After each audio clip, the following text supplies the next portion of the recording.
Okay, well, been a little bit of a late start. For all of those people who are just joining us, welcome, welcome, welcome. I had the other. No, it's not gonna let me change it now. Okay. Well, we'll do, but we'll get by with this. So hopefully there's enough. See me enough here. Okay, so we will be doing these every Saturday, 1:30. This is when my regular class time is here at HQ. So if you are in the Ann Arbor area, give a call to the Liberty Athletic Club. Of course, when all of this blows over, because nothing is open, no exception.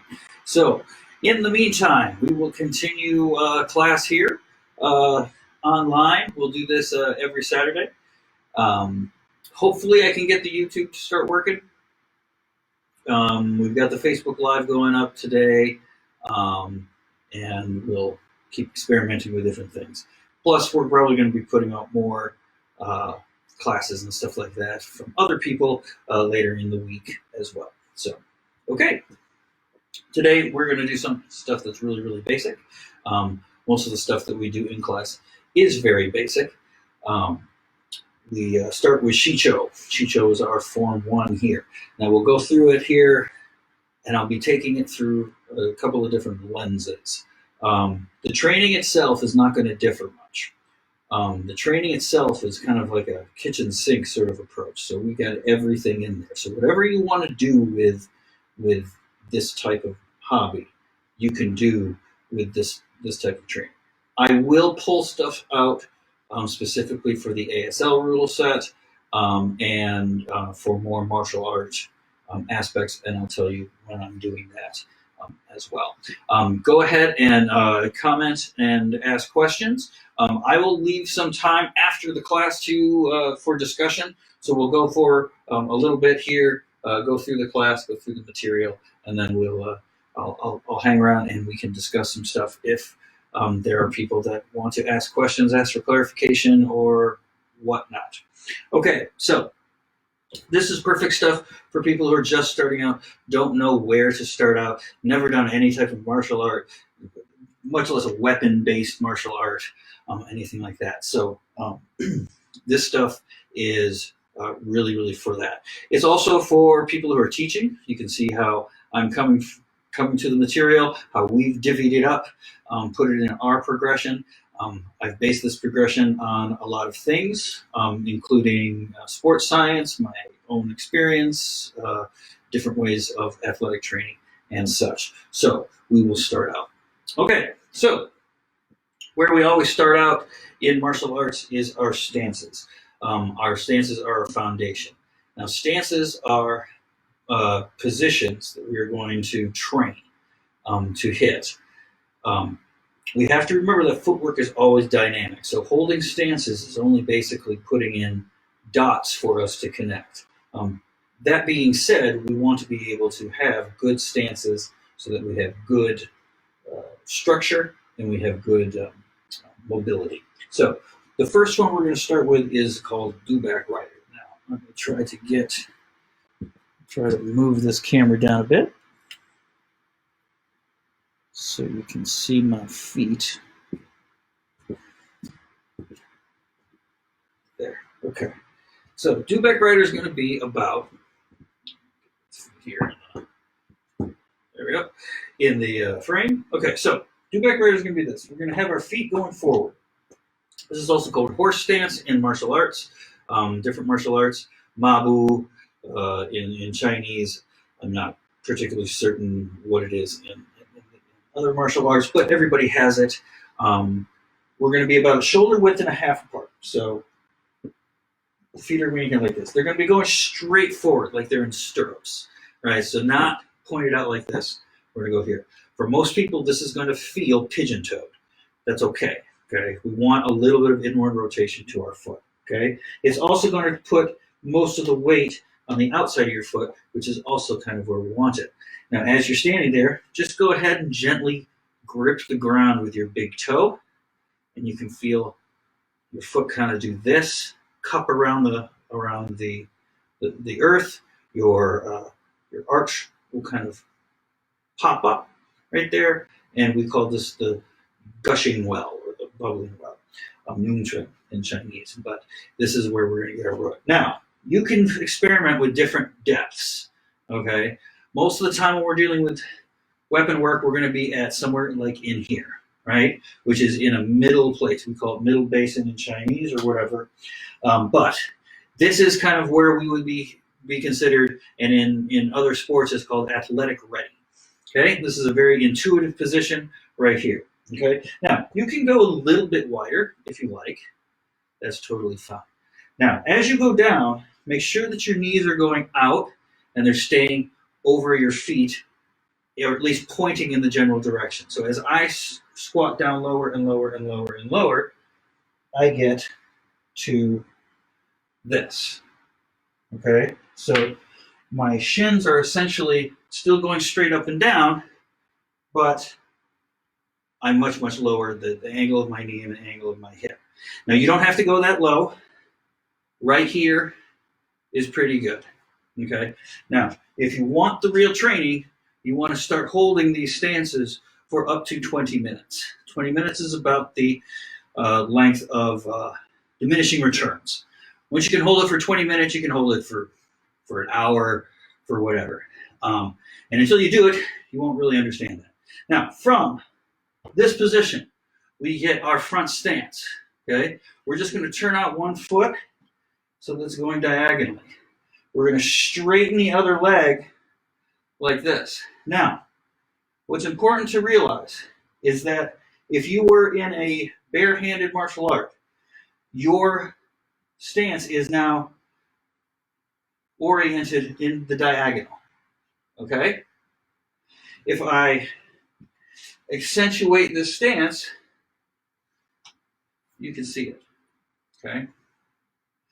Now, with weapon arts, we want to kind of twist it off here a little bit so that we're much more narrow. So this is all in one line. So our front is now either on that side, or if we go here to the middle and go to the other side, we're there, right? Now, the angle of this lower leg. Some people say do not let the knee travel beyond the toe. That's misleading.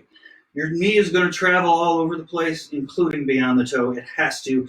If you don't let it, you're not getting enough ankle mobility, and that's bad too. So what you want to do is the angle of your upper body and the angle of your lower leg are essentially the same. We're going to get into some fitness and some movement prep here just after we go through these stances, and then you'll see why. Okay? So right there, and I'll show you that dynamic here in a moment. So as we're here, our upper body is upright, our lower leg is upright. If we lean forward, those things move together. Okay? So there's that. All right, now back into do back. Right here, my flooring will move here. Excuse that. Okay, so now kneeling stance. Kneeling stance, and I'll kind of raise this up to get it out of the way, is right from here. We're just going to kind of go for our front stance here. So we're twisted to the side. And now we're going to bend this knee down. Okay? It's not going to touch the ground. Okay? So we're not going down like this. Okay? We're keeping the weight on the ball of the foot and kneeling down like that. Okay? Okay? That's it's a kind of a coiled spring-like position, right? That we want to cultivate, right? Again, these stances are not, we're going to hold these stances in training, and we're going to identify them in training. We're going to think about them when we're in use, right? But the reason we do that is because there's too much to think about. We have to think about these things, just let our mind go to these points, and we can let our other systems take over, as it were. Okay, now, a little bit of movement prep. As you noticed, we started right off into stances. No warm-up. So, why? Number one, this is the warm-up, okay? So we should be nice and warm, okay? Very low impact, all that. When it comes to warm-up, this is what I recommend. Keep it under 5 minutes. You do not want to pre-fatigue yourself before you start doing stuff, especially martial arts type training, okay? Now, what most people call warm-up is actually what we call movement prep. And we're going to do a lot of movement prep today. So one of the things that we're going to do is a squat. And this is going to help us kind of get together our lower body mechanics, okay? This is what's going to happen. So our hip and our knee are going to move at the same rate away from our center, okay? That means your shins are going to push forward almost like they're trying to press themselves down to the tops of your feet, right? Now, I don't know if I can get all of me in here like this. Now, I'm standing shoulder width, okay? If your hips are wider than your shoulder, go hip width. Always remember that your hips are in here, not out here. Okay, from right here. I'm going to squat down just like this. So you see the lower part of my leg and my upper body are at the same angle, right? So as I go down here, now if I keep going, you see both of them go back. As I go past parallel, both of them are going to move back. And they move in sync like windshield wipers, okay? Now this is a very, very important movement, okay? If you want to do some fitness training and you're a bigger person, you have knee problems, any type of lower body issue, you want to get your squat dialed in at the earliest possible convenience, because that's really what's going to happen, what's going to make the difference. Now, I don't know if I can show it too well, but what we have is, so this is my back screen here. I'm going to put my feet, as you see, about an inch away from it. I'm then going to squat down, touch the ground, come back up without touching the screen. Okay. I wish I could do that in profile here. I suppose I could try to get it over here. Pardon the camera move. I don't know how far that's going to go. Anyway, well, at the very least, that's what we're going to do. So your squat's very, very important. Now, we're going to move our attention up here to the hips, because this is why the squat is important. It's all in our hips. Our hips are, we always say this in martial arts, and this is told to people a whole lot, but I don't think enough explanation is good. We always say generate power from the legs, right? And that's all wonderful and great and dandy. But especially when people are starting out, they don't know how to do that, right? They can move their legs, but oftentimes that power doesn't translate to the upper body. Right? Now, the reason it's not is because their mechanics are not dialed in, again, like I said. So movement is going to be our important part here. When you're training for this type of stuff, concentrate on movement. Don't concentrate so much on strength, building muscle, unless you have serious weaknesses or something like that. If you're overweight, try to increase.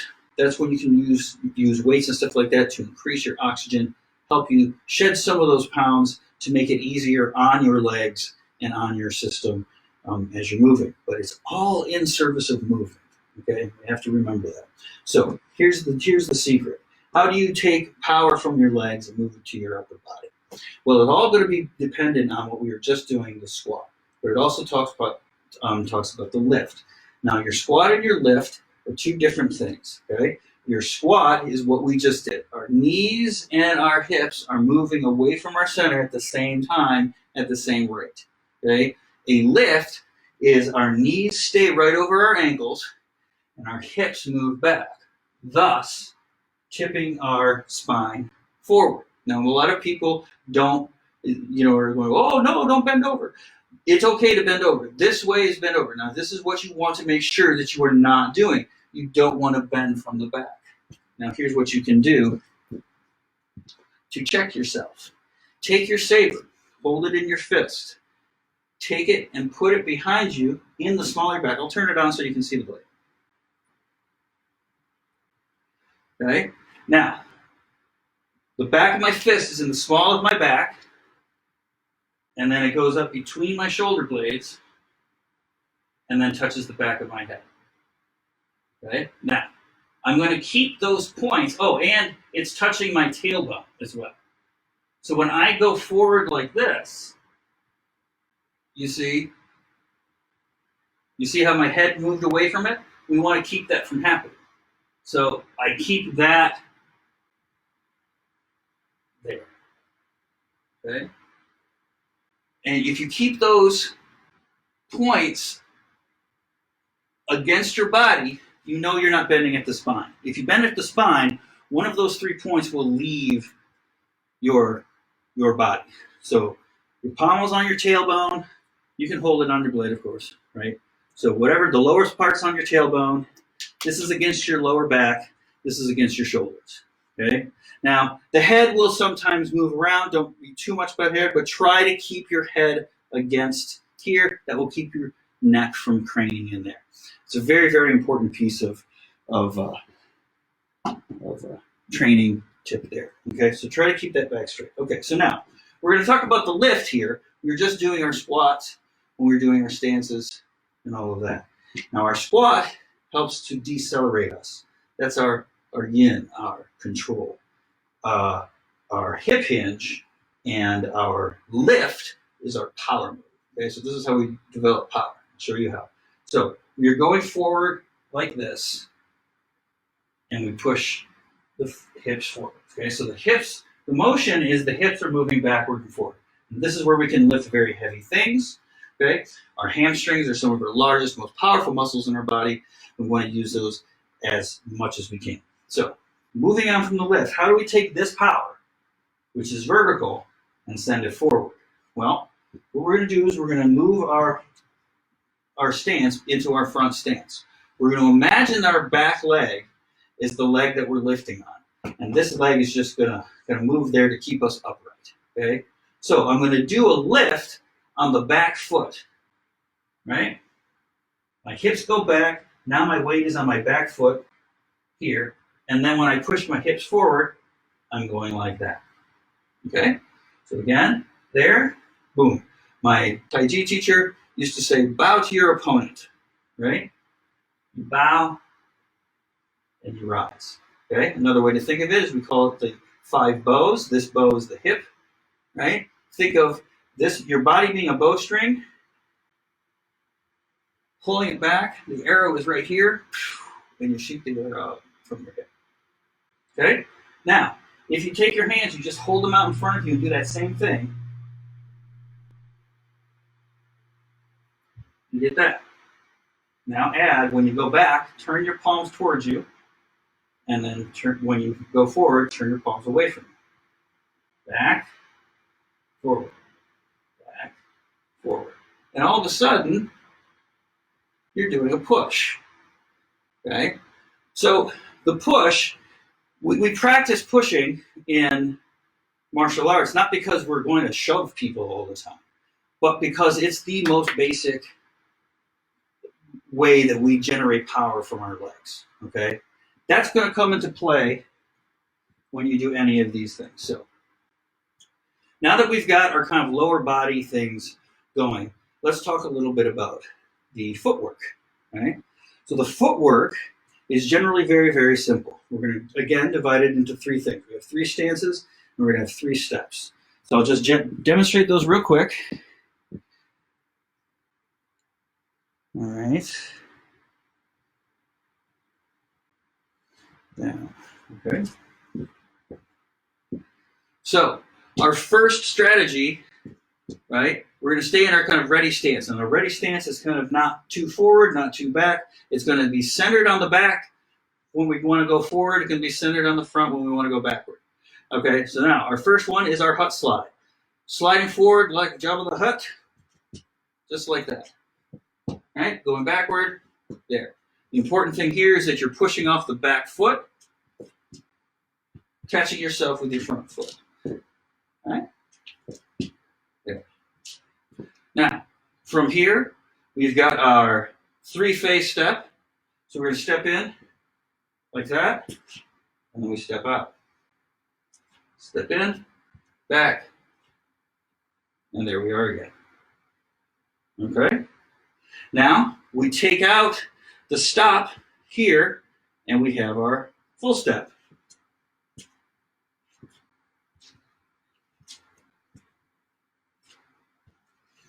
And that's that. Okay? Now, the important part here, like I said, in our ready stance 2, we're going to be narrow. Okay? You can be out as much as your hip, right? If you go to your shoulder, you will generally be too wide. And then what will happen, if you see, when you start moving forward and backward, you also start to move side to side. And if you're not wanting to do that, that can mess you up a little bit. So we want to go here so we can go move a little bit forward. But we do not want our foot crossed back like that. Okay? We want it, as far as we want to go is here. Okay? And that goes for both sides. Okay? All right. So those are our 3 stepping maneuvers. Okay? Our stances, our steps, they're going to be different in certain respects. They're going to be the same in certain respects. Okay. So that kind of covers our lower body. Let's see here. We've got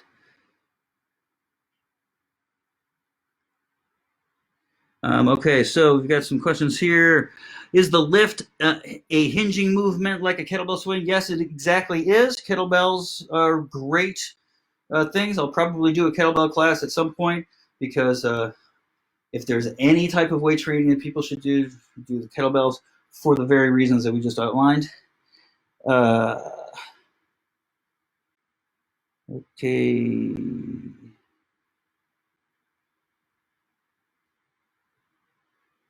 So I think that's the only questions thus far.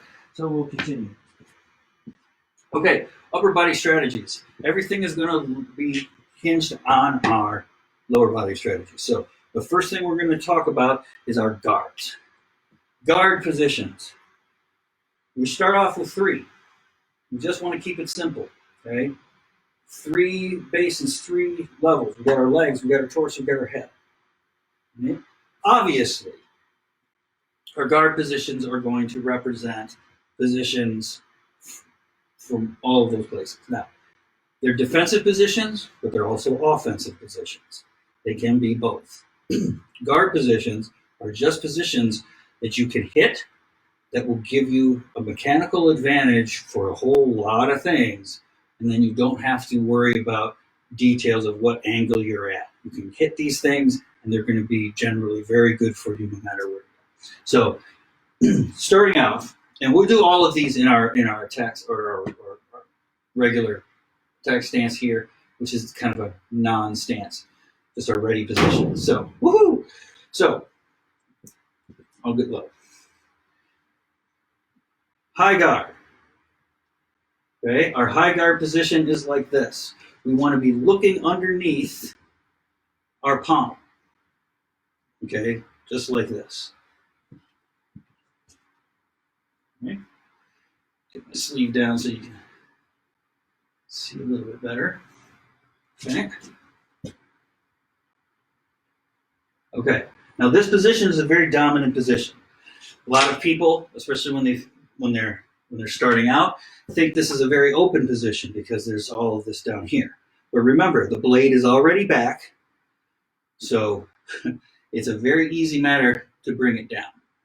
Okay. Plus, this introduces the concept of opening up a door and inviting somebody in so that you know where they are and you can formulate an attack. You can formulate a response. That's going to be very, very important for any martial art or any type of rule set. Okay, so, woo! Yep, there we go. Next, middle guard. So if I'll go with my regular attack stance. Oh, right, I forgot to mention. If your dominant foot is forward, that's your attack stance. If your non-dominant foot is forward, we call that defense stance. Just to keep them separate, attack stance, your dominant foot is forward, you're going to have more reach, you're going to have better attacking, that kind of thing. You're going to have more stability because you have the cross pattern going if you have your non-dominant foot forward. Well, okay, I digress. We'll get back to this. Middle guard. Okay, so from middle guard right here, this is the most intuitive and common position, right? People love to get into this position and they stay there, okay? And it's, well, you can understand why. Your blade is right out in front of you. I can see it. It's between me and my opponent. They can't get so very far, can't get in so very easily. All of that kind of stuff. All those things are true. Now, the one thing that is also true, though, is especially with lightsaber, we do not have a guard. Therefore, when we are standing like this, our hands are sitting ducks. Right? In order to get our hands, we either have to move them way out of the way, right? But even if we affect a parry with a downward strike here, it's very, very likely going to hit our hands, right? So, while this is a very comfortable, a very familiar, and a very high percentage position, we do not want to stay here. We want to move out of this position. Okay? It will offer us more opportunities, and it'll be able to allow us to control a little bit about what's going on. Okay? Next one is right from here, you're just going to tilt it down and point it in front of you. Okay? And this is our low guard, often called fool's guard. This is a very tricky guard. Okay? You can get people to walk in. As you can see from this camera angle, the one thing you cannot see is my tip. Oftentimes, when people are in the heat of battle, they do not realize that they are in range when your blade is down there, and you can get a hit, touch, whatever, like that from that particular dynamic. So keep that in mind. The middle guard, the low guard and the high guard positions are often seen, like I said, as not good positions to be in because, oh, my head's open and oh, my body's open. But it's that very dynamic of the other guy going, oh, look, their head is open, which makes it easier for me to respond because I know he's going to want to come from my head, right? So there's other strategies that we can get into from there. Okay, so now, from those guards, let's talk about the parries. So parries, as we define them, are simply defensive maneuvers. We have essentially 3 types of parries that we define here.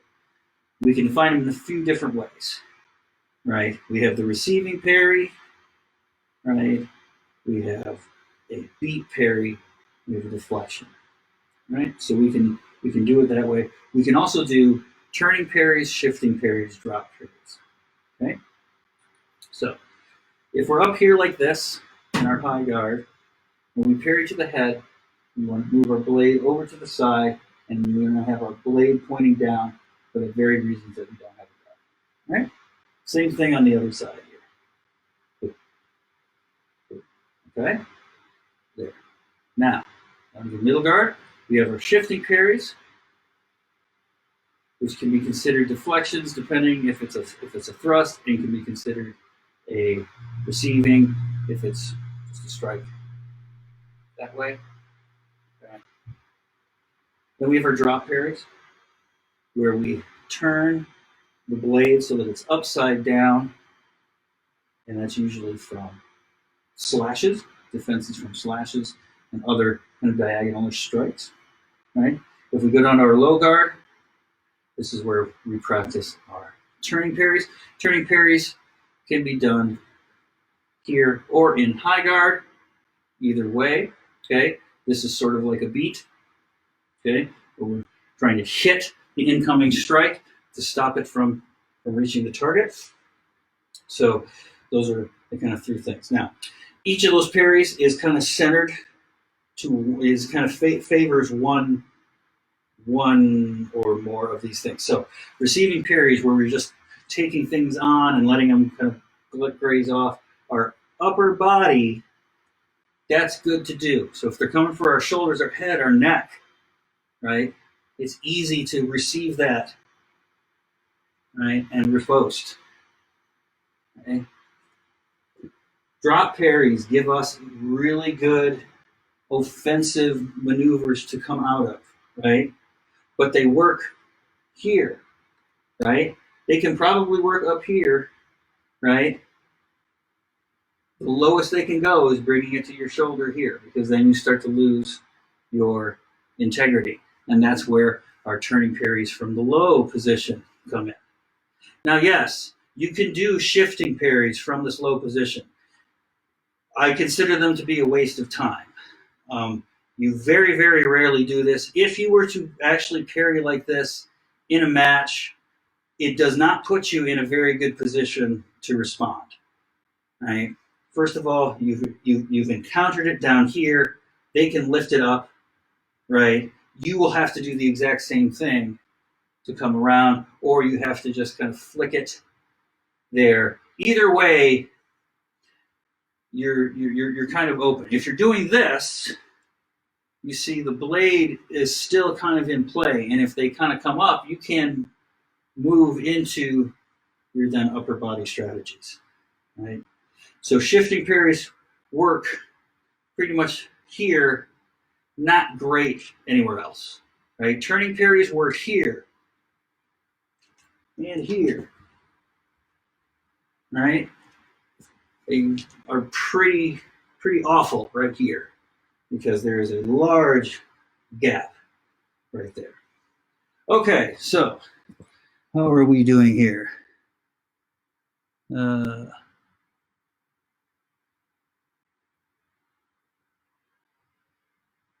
All right, so I am using the Elegant Weapons Saber here. Okay, so we got started a little late, so we'll kind of continue here a bit, and we'll go into the basic maneuvers with the strikes, and this will kind of come in here. So now with your parries, always remember, if you're doing the ASL rule set, your parries are also going to be ways that you can set up your responses, right?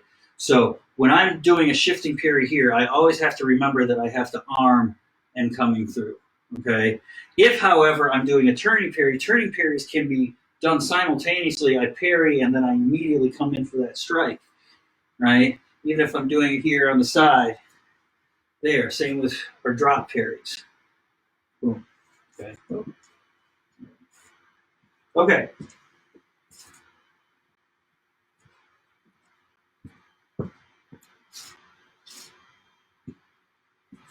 All right. So let's talk about the strikes. So we have some basic strikes here in Shicho. Again, 3 of them. Downward, upward, and then side to side. Okay? So the downward one is going to introduce something we call the halo orbit. We're basically going to start with our downward with a drop parry. We're going to bring it to our other side, and then we're going to pull through. Right? And that can be done on either side of the body. Okay? We'll talk about the different strategies for using that. Now, if you go through and if you watch the old videos or the videos for the home workout for the Rothtar's wheel, we'll go into this more. If I'm going here through like this, all the way through, boom, that's side. Boom. If I'm going through and I'm just chopping there and stopping that strike with the blade pointing forward so that I don't follow through as much, that is cho. Okay. And then if I'm doing this This is shim. Now we do shak, which is this. The difference between shim and shak is shim uses the hand as a fulcrum. Shak uses the tip as a fulcrum, creating a tag or a hit with the side of the tip, or a thrust and stab with the side of the tip. So, one or the other. Okay. And of course, those can be done down and all that kind of stuff. So, our honor sash comes through here like this. Okay. We do it on both sides. Okay. You want to be able to do it from multiple angles, in multiple footwork scenarios, right? In lots of different kinds of clothing, all that kind of stuff. This is a very high percentage technique, okay? When you do it one-handed, it turns into this kind of up saber, this saber parry riposte kind of idea, okay? So there's that. Now, Sarlacc sweep or upward strike here, we're through here, uses a lot of our body. There's not a lot in the arms. So using your steps, using your hips, right? Locking your shoulders and your hips together so that when I step through, you see, I'm there. Right? So now, the differences in this one are where you're turning from here. With our sai, it's our waist. We're coming up through here. Our longest strike, it comes through. We're going all the way through target. Right? It's from the waist. When we go from the shoulder, we get a shorter cut.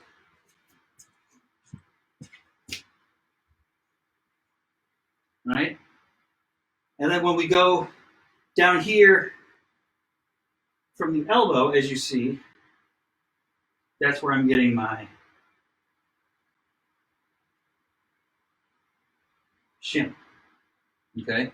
Downward can work pretty well with the thing. Upward is going to come more from the elbow rather than the wrist. Now, when I say coming from the wrist and coming from the elbow, that's where the movement may be happening.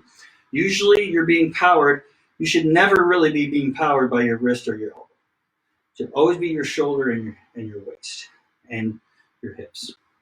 Okay. Last one, side to side. This is going to use our waist and our transverse movement very, very well. Okay. That's to the side here. You flip back. If you're doing ASL, when you come back here and you do the flip back, bring that pommel behind your sternum. And then when you come forward, you are fully armed for that strike. Okay, so that's the basic overview of Shicho. We'll get into some more drills and stuff like that, very much like the Raftar's wheel. We all don't have a whole lot of space, so we'll keep it nice and condensed. I'll try to get the YouTube thing going on and see what's going on there. Maybe we'll do the YouTube next, and we'll throw it up there. I could not get it to work today. I'm not exactly sure why. I will look into it. Anyway, so that is all I have for today that I wanted to present. If we have any questions here, please go ahead and send them. I'll stick around here for a little bit, and we can discuss some things if people would like. Yeah.